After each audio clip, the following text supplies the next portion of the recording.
आज हम दाल बाटी बनाने जा रहे हैं। इसके लिए हम सबसे पहले तुअर की दाल को टमाटर मिर्ची डाल के पकने देंगे और नमक डाल देंगे। इसके बाद हम बाटी का आटा तैयार करेंगे। इसके लिए 2 कप गेहूं के आटे में आधा कप सूजी और आधा कप बेसन को हल्दी, नमक, अजवाइन और घी डाल के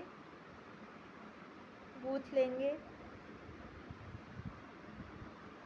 इसका डो जो होता है वो ज़्यादा मुलायम नहीं होता है, जैसे रोटी का आटा होता है वैसा नहीं होता है, थोड़ा इसका आटा टाइट होता है।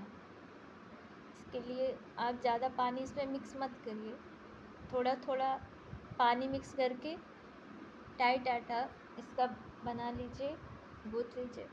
इसके बाद इसको सेट होने के लिए रख दीजिए कुछ देर के लिए। कम से कम 15 से 20 मिनट तक इसको टाइम लगता है सेट होने में। इसे अच्छे से सेट हो जाता है तो बाटी बढ़िया बनती है।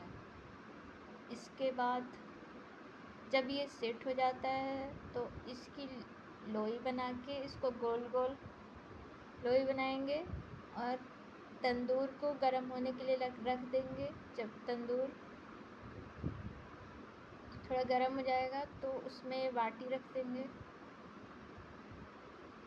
और उसको 5-5 मिनट में चेक करते रहेंगे।